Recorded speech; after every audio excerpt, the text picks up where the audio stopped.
I have a quick follow-up video for the pepper that I overwintered. So here's the current progress, and it does have flowers, and it did branch out quite a bit since I put it in the pot.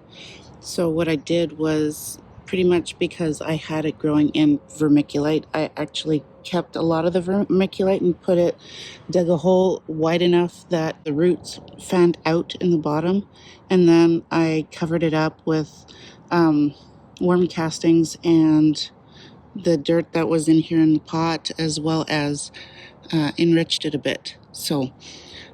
And I watered it well to adjust. And yeah, this is the progress. I just left the one for that huge pot. I think it's a 22-inch pot, maybe a little bit more, but definitely likes it. I fertilized it with one of those Job's organic fertilizer spikes earlier in the season.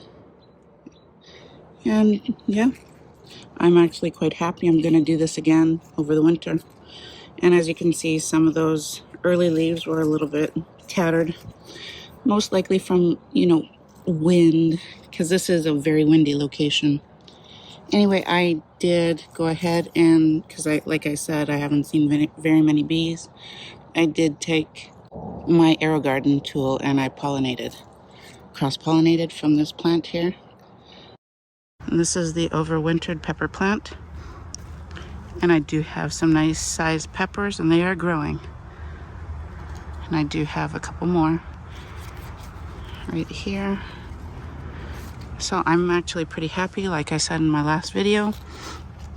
And I think this is how I'm gonna continue my pepper plants going forward, because there is a lot of effort that goes into actually growing a pepper from seed. And yeah, this is actually the most successful I've had with my pepper in a long time. It depends on the years and how well you take care of it, how hot of a season it is, and all those conditions that go into play. So I'm actually very happy.